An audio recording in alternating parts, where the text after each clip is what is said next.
And again, you might ask, like, would someone really want to live directly on top of a film festival theater that has tens of thousands of people in front of there for 2 weeks a year?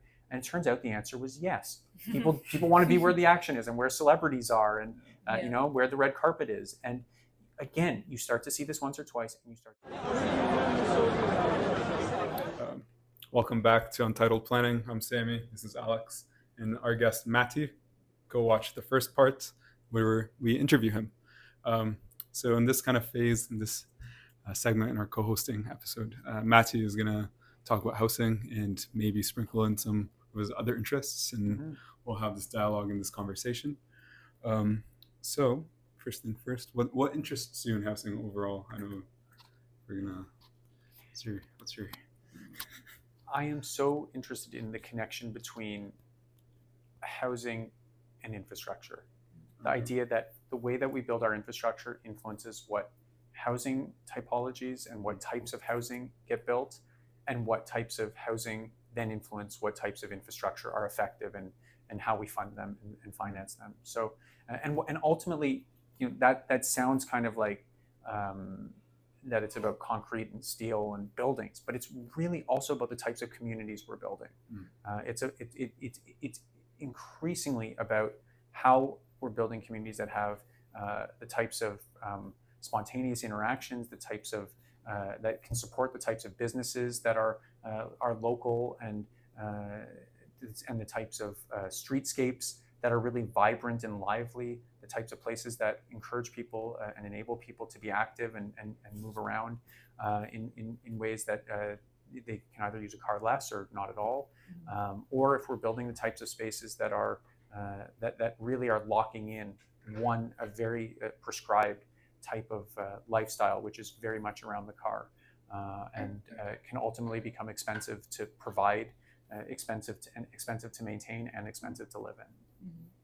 And we've kind of been like circling around it in like different parts in the conversation, but a lot of the work that you do, and I guess that I do at the Institute as well, is talking about creative mixed use. Yeah. And so if you could explain a bit more about that, and like kind of how you kind of fell onto this, or not fall, but like what drove you to this topic, and then how that intersects with housing, and because that's a topic that comes quite a bit. Yeah. So much of my own practice, and I would say many people's practice in planning, is personal. I went to North Toronto Collegiate High School, and North Toronto was an aging building that essentially was at the top of the TDSB's list of schools that were going to be either needed to be maintained or were going to be condemned and sold off in its entirety. And in the years after I left, there was a big debate about what to do with it. And ultimately, the way that the school got saved was they rebuilt the school as a 3 or 4 story podium building with 2 condo towers on either side of it, essentially directly up above. And it got me thinking, like, can you really have a school with like built into the side of a condo tower? And then next, once you see these things once, it's like if you see a red car once, or you buy a red car and then you start seeing red cars everywhere. It's like, then I start seeing this pattern of development everywhere. So then the TIFF Bell Lightbox goes up. So again, the TIFF is the major film festival it's Toronto's major film festival, and it's one of North America and the world's biggest, most significant film festivals. And it essentially didn't have its own home base, and it was being run out of many different venues across the city. And ultimately, and the organization had no land of its own. And in order to be able to get this building built, that would become their home base, that would ultimately become the TIFF Bell Lightbox. What they did was they partnered with a host of philanthropists, and then ultimately a developer, and built a building that had a 7-story podium with a 50-story condo up above. Wow. And again, you might ask, like, would someone really want to live directly on top of a film festival theater that has tens of thousands of people in front of there for 2 weeks a year? And it turns out the answer was yes. People want to be where the action is and where celebrities are, and where the red carpet is. And again, you start to see this once or twice, and you start to see it everywhere. And Toronto actually has an even longer history of mixing schools together with, in this case, co-op housing in St. Lawrence Market, and with schools in other parts of the city.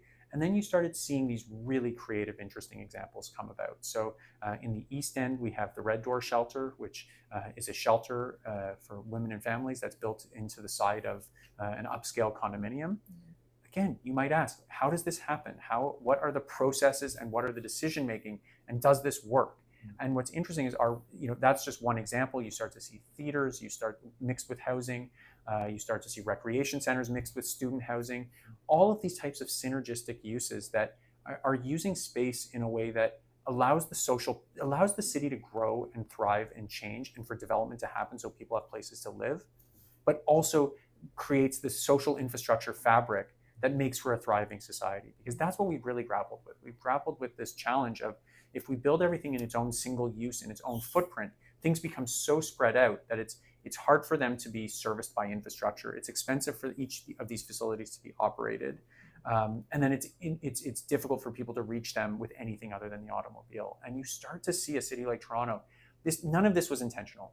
All of this is this idea of the creative mixed use. And we call it creative mixed use for two reasons. One, the mixing is creative in the sense that there's no formula here. We have a full range of mixes that are happening, and some of them are really unusual and uses that you might not initially think are possible. So we have, for example, fire stations in Canada that are built and operating that have housing up above, and in many cases affordable housing. And your initial reaction for many people is, isn't that going to be loud? And it turns out there's been housing beside fire stations for many years, and you can come up with both noise mitigation strategies as well as programmatic strategies to make sure that you manage things like noise. And those buildings are operational in our cities. And so one is the types of uses that fit together. The second one is that there's no formula for how this gets done. Like, it's creative in the sense that it requires a degree of entrepreneurship. It's not like there's, fill out application A down at this window on this day and you'll be building this building. It's like these are relationship based, and they're creative in the way that the confluence comes together. And what has always happened, I started doing studies on this like 10 years ago, and was finding that from a planning and a building perspective, they were working, and yet from a policy perspective, they were essentially an afterthought or a last resort. Like, people were coming to these not because they thought they wanted to build housing above a fire station or something of that nature, but because each party had no choice if they wanted to get their building built. And what our work has showed is, because we've now learned through research that this is an effective way of building, the question is, can you shift this from a last resort to a first best intentional strategy that would make them even better, that we can highlight the types of housing, we can bring forward affordable housing or types of cooperative or land trust housing, and enable us to get over some of the reticence and opposition to development by bringing forward the types of social infrastructure that creates community, often in the base or in the podium of the building. And you're seeing this.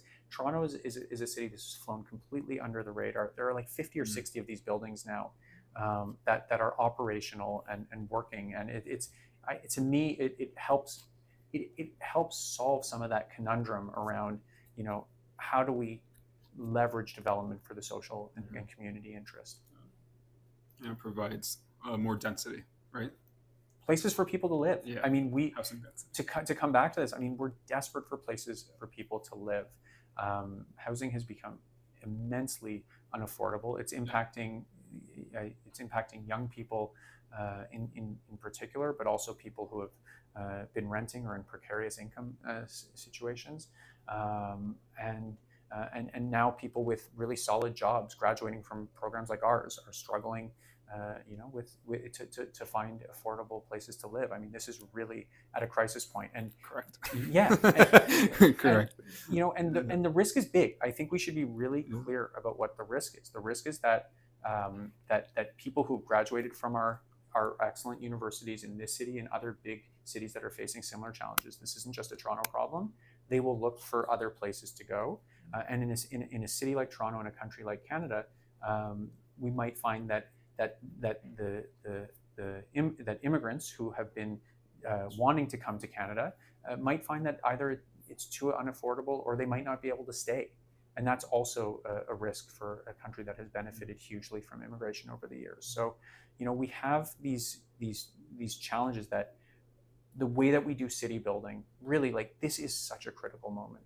Like, and it's what's interesting is that we're facing it here in Toronto in perhaps our own unique way, but we're not alone in facing this. I mean, many big cities with different dynamics. That's what's so interesting too. Cities under different political stripes, under different geographic dynamics. Like when I was in Vancouver, housing prices were skyrocketing, and people often talked about challenges with land supply. That Vancouver is landlocked on three sides.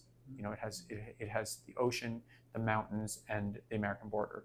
So it's landlocked in a way that a city like Toronto is not, and many of our other cities across the country are not.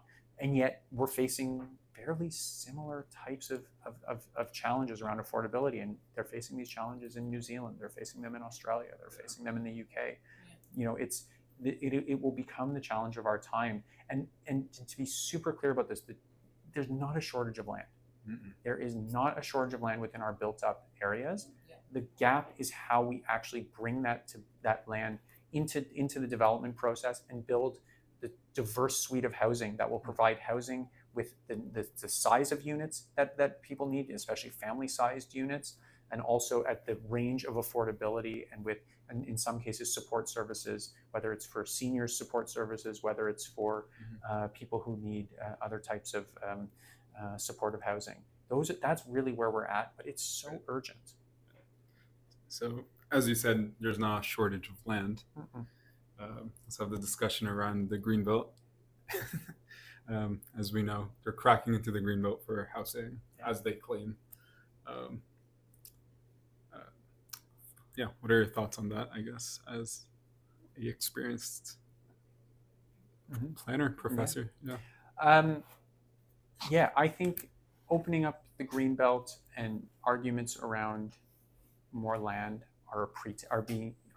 the need for more land are being used as a pretense for what are essentially business transactions, and to create more, to create opportunities for developers to develop. I mean, I think that's the province's own housing affordability task force said there was no need for land in the Greenbelt, and the regional planners have also said there's no need for that land in order to meet our housing targets. We should be very clear. We have a housing crisis. We need to build more housing units.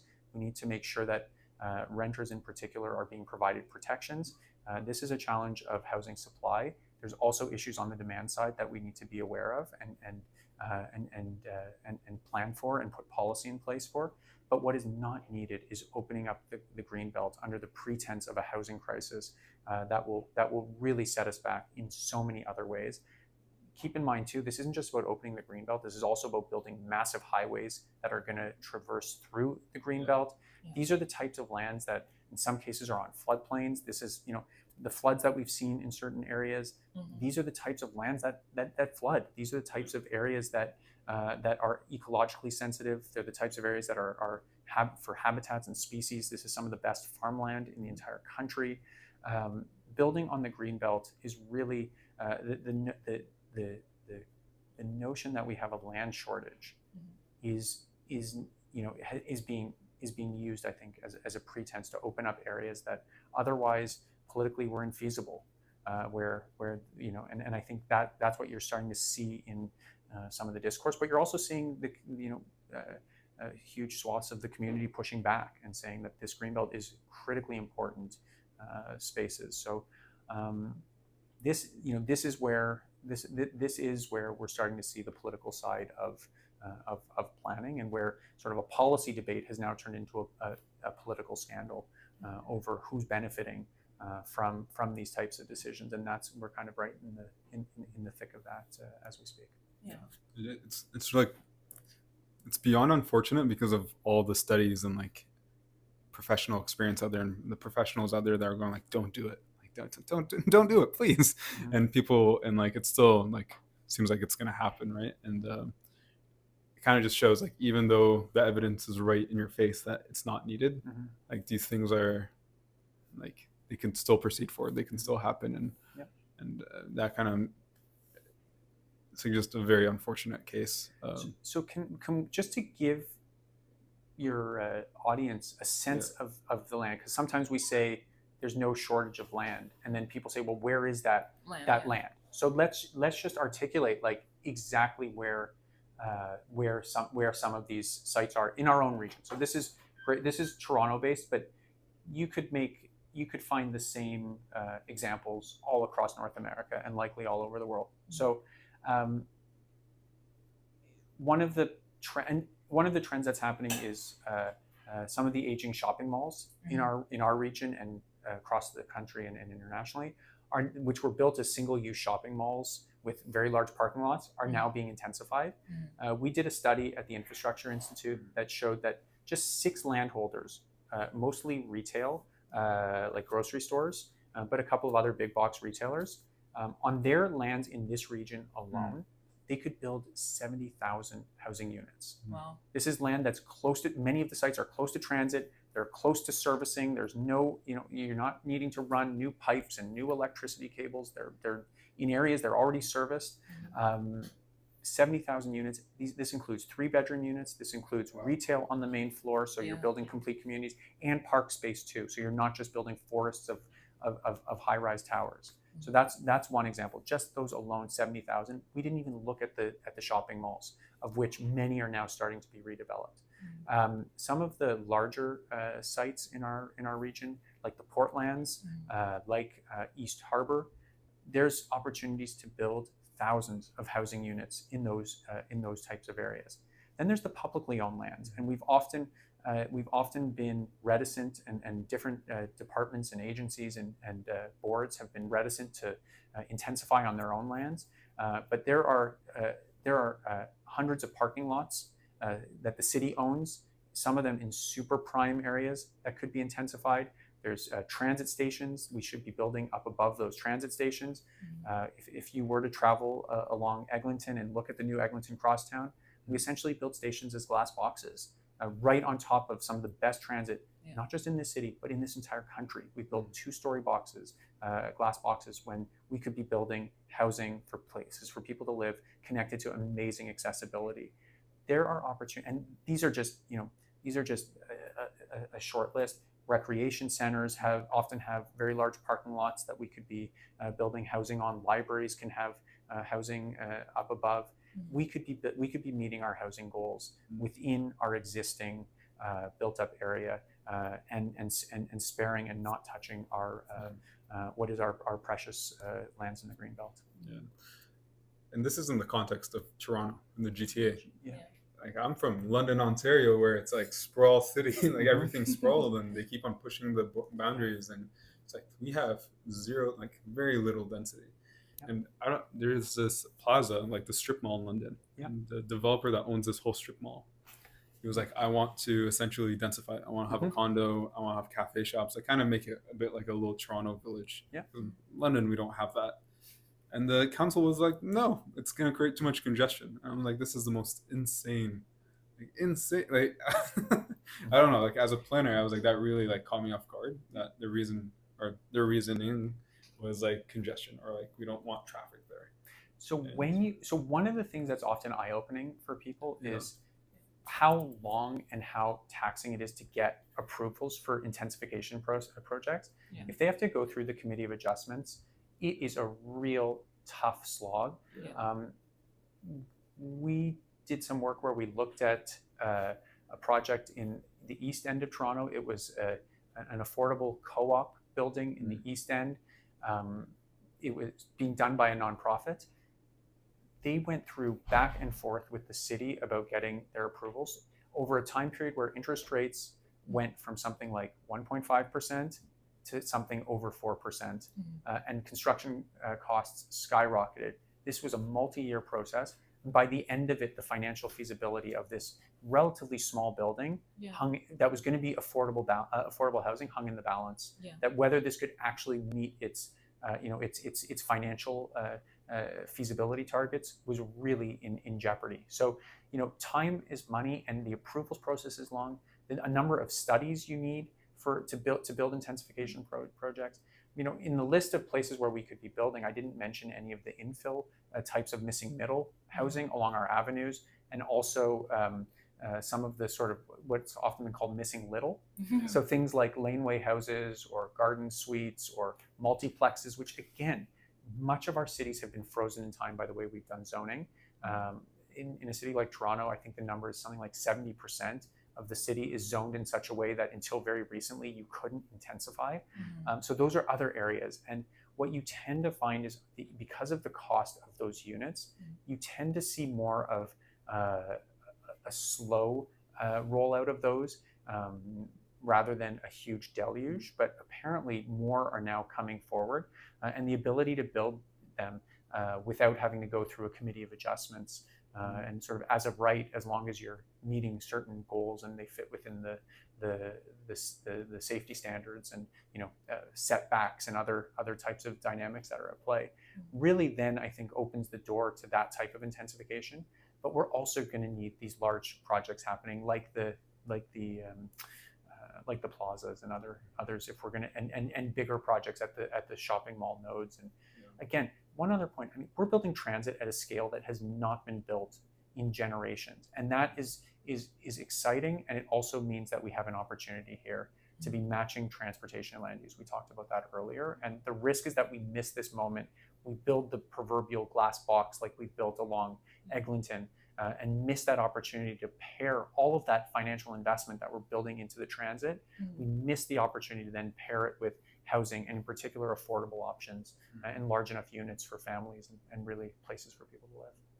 I think it's funny because I feel like in geography we talk about a lot about like brain drain, especially when you're talking about like what you call like the global south, and how there's no opportunities, or there's a lack of opportunities or resources or just safety. And people go to other countries, and all these talented folks are living in these other countries. But I think some of the things you're talking about is sort of like a interregional like brain drain as well, if you think about it, where like all these talented youth, like all us university students who can't afford to live in this city that we love so much and learn so much about, we can't live here, so we're gonna have to go to, I wouldn't even say like the rural areas, because even they're going to start becoming more expensive as we if all these they have been becoming more expensive, and as we go, if development continues the way it is, and all the plans that have been that are leaning towards sprawl continue the way they are, it will only get worse. But yeah, our cities, like you said, building these like glass boxes, the question is like for whom? For like cities are ultimately about people. So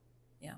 And and you're exactly right. And what a risk and what a potential loss if people can't either afford or find the types of places that they really that suit their families at a specific stage of life. So I think that's a big issue. And then a lot of this stuff comes down to planning policy, and it also comes down to money. Like, how do you make the economics of these projects work? Whether a project's even if the government is going to build these projects, there is still a financial imperative on the project. The governments themselves can only borrow for so long without revenue streams to pay that borrowing back. And so those projects also have to financially work. And keep in mind too, with both infrastructure and housing, there's also huge long-term operation and maintenance costs. And we've learned in our cities what happens when you skimp on operation and maintenance. On infrastructure, you end up with real safety issues, and on housing, you end up with real safety issues. I mean, we've recently had an experience where a TCH building had a collapse, which was stunning and tragic and heartbreaking. We had a moment a while ago where units were being taken out of TCH because the maintenance was so bad that they were not considered livable anymore. I mean, this is really both challenging for a city and heartbreaking for the individuals. So like housing, there's housing and infrastructure. It's the upfront costs we often get hung up on. It's how many billions is it to build this thing? And then once the ribbon is cut, everyone kind of job done, great, on to the next thing.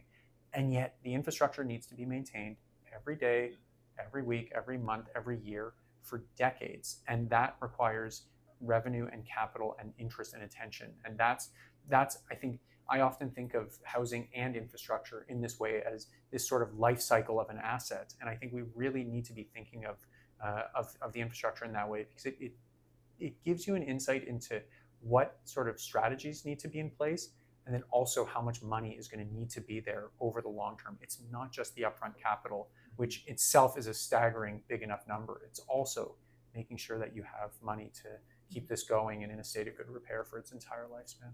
Yeah. All right. Maybe we'll go to the review portion, media review, or Yeah. So really quickly. What are you speaking to? Yeah, well, I guess really quickly. So there's this article that came out in the CBC, and I'll read you the title and you can take a look. But yeah, it says every developer has opted to pay Montreal instead of building affordable housing under this new bylaw. And so you can take a look at it briefly if you'd like. But yeah, just like your thoughts on that in terms of like, yeah, what does that mean? Especially you were talking before about like the finances and understanding that like when you're building affordable housing, like there's still like costs that the capital costs that need to be like addressed and trying to make it happen. So yeah. To me, it speaks to the need for funding from all orders of government and the an all hands on deck approach to addressing our housing crises. I've done studies in the past on something called land value capture. The idea that as land gets intensified, it creates additional value, and some of that value can be captured and reinvested in things that are in the public interest, whether it's social infrastructure or affordable housing. And I think what this example shows is that you need a lot of density and a lot of development in order to raise enough money to build infrastructure or housing projects at the scale and cost that they cost now. And it just reinforces to me that some of these programs will struggle without the other funding mechanisms that are going to need to be in place if developers are going to pick them up and if they're going to really achieve our goals. I mean, I think we should recognize the financial dynamics of these projects and understand how challenging we are in an environment of higher interest rates and an environment of elevated building costs too. That it's that making the numbers on these projects work is hard, and that developers that we need to be looking at how we raise money from developers and also what other types of public resources can be brought to bear in order to make these projects a reality. Okay, yeah. And then this other one is this other article is talking again about Montreal, and you talked about briefly about what it was like. Well, I can't re-say what you said, but basically about the idea of living in Montreal would be great. And yeah, someone who's used to live there, visited there, we can agree that we enjoy the city. Yeah. But this one article that came out is saying that car-free streets in downtown Montreal took political guts. And I think that's part of the magic of that city in particular. But anyway, the other part of the headline says, can Toronto do the same? So what are your thoughts on that? Can Toronto do the same? Question mark. I mean, isn't that the story of our city? Yeah. Like cities have different sort of political cultures and social cultures around change. And Toronto, that's a perfect example of what has been and done in other cities. And we saw this during the pandemic too, that when the pandemic hit, other cities were very quick to bring in bicycle lanes or close off streets, and Toronto kind of hummed and hawed about it. We tend to like to look to others and see how things work and kind of dip our toe in. The Toronto way is the pilot study. Yeah, I would say often to the point where like even after the pilot has been proven to be successful, we kind of starve it of all the things that it would need to be successful. And here I'm thinking of the King Street Transit way, which from a transit investment was hugely successful in terms of raising ridership and even creating a somewhat inviting street. And then we just left all of the infrastructure to decay to the point where, now it's not enforced. You just see it's essentially functioning like any other street, although we still call it the King Street Transit Way. Yeah. So could Toronto do something like that? It's possible. I think we tend to be at our best when we learn from others, but we adapt those ideas to the way that work with our city, the way things function here, our political culture, our social culture, how we implement things. We can learn from others and hopefully that gives us the courage to go. And then each of these policies needs to be adapted to its own context here. Some of them have been hugely successful and some of them perhaps less so. But I think the underlying principle of that story is that people love to be in places where other people are. that is the lesson that we're learning. And I think what's so important too, we should just say this as well. When I say the word Toronto, I think for many of us, the imagery that comes to mind is the gleaming towers of downtown, or maybe the waterfront, or maybe one of the great avenues of our city. And we don't necessarily factor in that 2/3 of the people that live in this region, according to research by David Gordon at Queen's, live in something that's closer to approximating a suburb. So the actual image of Toronto should be either a suburban arterial road with a strip mall on it and many small shops, or a much more sort of outer suburban type of imagery. And to me, that's really where the future of this region is going to be told. It's do those areas remain frozen in their current shape and form? How do they adapt with intensification? Can transit work and function in an area that was never built for public transit? Can the services be brought close enough to people? And can we afford to keep the infrastructure that this would require in a state? Can we build it and keep it in a state of good repair? I think for many of us, that's so important to understand the geography of Toronto. Toronto is now a huge place, much of it deeply suburban, and we have to build to the types of geographies that we have. When it comes to streets, I mean, there are programs that now are organizations like Plaza Pops and Parks People who are doing all these sort of like pop-up infill type of pilot programs to kind of proof of concept and show that if you create spaces that are vibrant, people will want to be there and they'll thrive and they'll be successful. But we have to learn this in our own context, in our own time, and then understand what the lessons learned are and how you scale it effectively. Okay, and one really, really quick one. And this one is titled Toronto the Grey. The city's green space is disappearing and it's likely to get worse. I mean, that one, we've seen this in all sorts of different ways. We've seen, in many cases, our ravines having challenges with the viability of some of the plants in our ravines. We've seen also huge inequalities in green space, and I think that's been one of the takeaways. One of the great things about Toronto and the academic institutions and the nonprofits here is there is a focus on understanding these dynamics of equity and who's getting included and who's being left behind, and telling those stories in a really compelling and important way, and then taking the next step of action to try to remedy them. And in Toronto, there's been a lot of focus on the unequal access to green space. So it's not just that Toronto is turning gray as a general statement, it's also that certain parts of our cities, especially low-income or racialized parts of our city, they started out gray and they're probably getting even grayer. And I think, again, these are the types of things that there are researchers and community organizations and local activists and local communities who are just are bringing these stories and making sure that they're told very clearly. Toronto has such a rich fabric of community-based organizations who advocate for themselves and partner with others to make sure that their voices are heard. And I think we're in a moment where I think there are policy strategies and there are community-based strategies that can try to address this issue of all the various types of inequalities that we're facing in our city. Inequalities around housing access, inequalities of income, and inequalities of access to green space and safe, affordable public transit and active transportation. All of these, I think there are communities that are really vocalizing this and making those stories told. And that we start with these narratives around Toronto the gray, and then we try to do better. I think that's it. Yeah. Thank you so much, Matti. Of course. For your time and all your insights and knowledge. It was great learning from you and about you too. As well. Where can people find you? We'll learn more about your work. Learn about your work. Consult. I'm easily found at the Infrastructure Institute.